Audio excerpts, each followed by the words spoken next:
Welcome back mga kalakwatsa and welcome sa panibagong episode na naman ng Lakwatsa to the Max. Ito lang sa ating channel at ngayong araw na to ay i-feature natin ang bayan ng Bulinaw at ilan sa mga tourist destination na kilala at pinupuntahan ng mga turista. So samahan niyo ako at explore natin ang yatawang ganda ng bayan ng Bulinaw.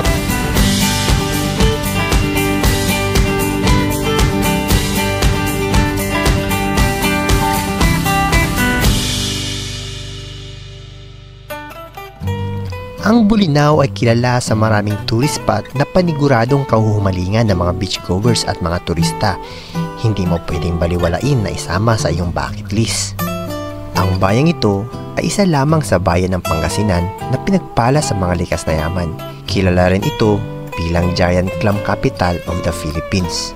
At kung bago ka pa lang at napadaan sa ating page, baka pwede mo naman i-consider na mag-follow to get more video like this. Salamat kaibigan. Tara, umpisaan na natin. Ang first spot natin dito sa ating Bulinaw series ay ang Camp Puor. At ito ay matatagpuan sa Cabuyao, Bulinaw. So dito tayo ngayon sa kanilang bridge or hanging bridge na tinatawag. At ito ay unang yung madadaanan bago tayo makapunta dun sa mismong site ng Camp Puor. So tara, pasukin na natin ang Camp Puor. Ito yung entrada dito sa Camp Puor. So pagkalagpas natin ng tulay na medyo nakakahilo lang naman, ng konting-konti lang naman. Magre-register muna tayo. So magbabayad tayo dito ng 50 pesos. So hello kay ate. So welcome sa atin dito sa Camp Puor. And kung kayo ay mag-stay dito, so yan, ito yung mga kailangan yung information. Ayan, about sa kanilang cottages, sa kanilang glamping, kung magkano nagmahal, nasaktan, nag-Camp Puor. Ibig sabihin ba lahat ba ng pupunta dito ay broken hearted? So hindi naman lahat. Sa pagpunta namin dito sa Camp Puor ay marami din tayong mga nakasabay ng bisita na galing pa sa ibang probinsya. Isang patunay na talagang dinadayong lugar na ito dahil sa angkin nitong ganda. Maaaring ang iba ay nagtataka bakit nga ba ito tinawag na Camp Puor. Ayon kay ate na attendan kanina, ang ibig sabihin daw nito ay campsite na pwedeng mag-bonfire. Ang salitang Puor din kasi ay ibig sabihin ay sunog kung tawagin ng mga lokal. Dagdag pa rito, ang palayaw ng may-ari ay Puor. Kaya pansin ko dito sa Camp Puor mga kalakwatsa ay ang daming hugot ng lugar na to, no? So dito, single taken, walang label, no? Umasa. So kung mapapansin nyo dito, ewan ko ba kung yung siguro may-ari dito ay broken hearted. Meron din ditong pool pero I think hindi siya functional ngayong araw. Yan yung kanilang pool pero walang laman ata. And dito sa part na to, dito ka magbabasag eh, no? Napanood ko na to eh, no? Kuya, anong tawag dito kuya? Yung magbabasag? Ano pa? Ah, stress ball. Okay, so kung nai-stress ka, ayan, magbasag ka na lang.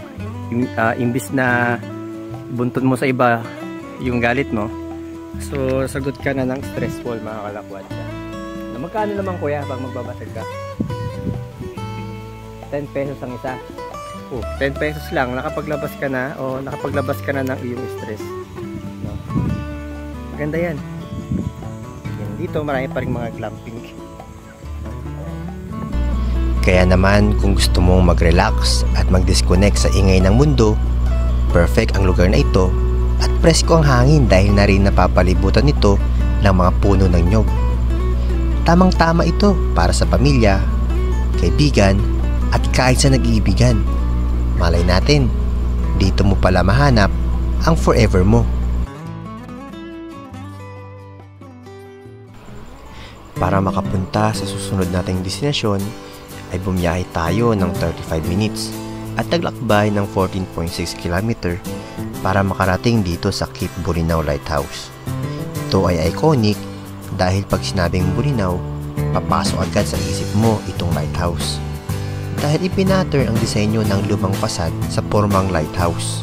So pag pupunta kayo or magagala kayo ngayong tag-init, tuwing yung may baon kayong tubig, Kasi sobrang init talaga. Talagang mauuhaw ka. So pag wala pa kayo binabayaran mga kalakwatsa na environmental fee, dito pwede ka magbayad ng environmental fee dito sa mismong lighthouse. Ayan. Bali magbabayad ka lamang ng 40 pesos. And also, huwag kang pupunta dito sa lighthouse kung atrasadong oras, no? Kasi hanggang 5 lang daw pala sila dito. Bago ka dumiretso sa Patar Beach, siguraduhin mo munang dumaan dito sa lighthouse dahil hindi kumpleto ang pagpunta mo sa Bolinao kung di mo ito masisilayan. Dahil mula dito ay napaka-overlooking ng view. Hello? Taga-saan po kayo, ma'am, sir? Ay, Tagaluna. Mga lokal lang din pala. Pag magpapalit pa daw tayo ng drone, wag lang daw natin lalapit sa mismong lighthouse. Ang lighthouse na ito ay tinaguriang pangalawa sa pinakamatatayog na lighthouse sa Pilipinas na itinayo ng mga Pilipino, Amerikano at mga British engineers noong 1905. Hindi kalayuan mula sa lighthouse, mararating mo na ang sikat na Patar White Sand Beach. Kilala ito sa kanyang pino at maputing buhangin. Isa ito sa hindi mo pwedeng palagpasin pag pumunta ka dito sa Bolinao. Kaya siguraduhin mo na makabisita ka sa beach na to. And touchdown, nandito na tayo sa mismong Patar Beach. So kung mapapansin nyo mga kalakwatsa, kung ikukumpara natin sa volume ng tao nung Holy Week, walang-wala ito mga kalakwatsa. So sa ngayon, kung mapapansin nyo, maaaring masabi nating maraming tao, no? Pero goods na yan.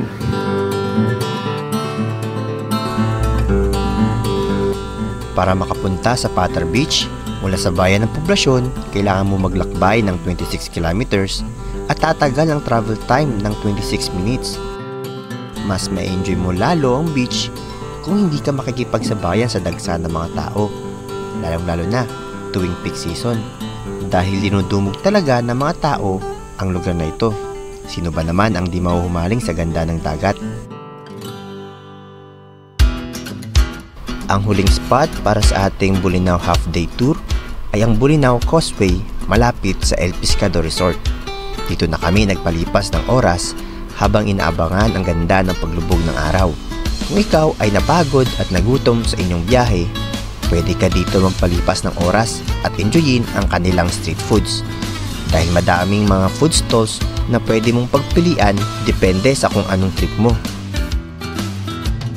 Andito na tayo sa last spot natin dito sa mismong poblasyon ng Bolinao, and hinahabol kasi natin yung paglubog ng araw mga kalakwatsa. Ito ay madalas dayuhin din ng mga turista o kahit mga lokal para kumain. Sa mga kapwa nating turista, isang paalala, maging responsableng turista sana tayo at pangalagaan natin ang ganda at kalinisan ng mga pinupuntahan nating mga lugar. Sabi nga nila, leave nothing but the footprints. Paunin ang mga masasayang experiences at memories natin sa lugar. Hindi lang ito ang mga sikat na puntahan dito sa Bolinao. Marami pang nakatago na sa pagdating ng panahon ay makikilala rin ito. Tunay ngang kamangha-mangha ang ganda ng bayan na ito. Kaisa ako sa pag-promote ng local tourism ng mga bayan, lalong-lalo na dito sa Pangasinan. Hanggang sa muling episode ng Lakwatsan to the Max, ako si Maestrong Lakwachero at nagsasabing, live and ride!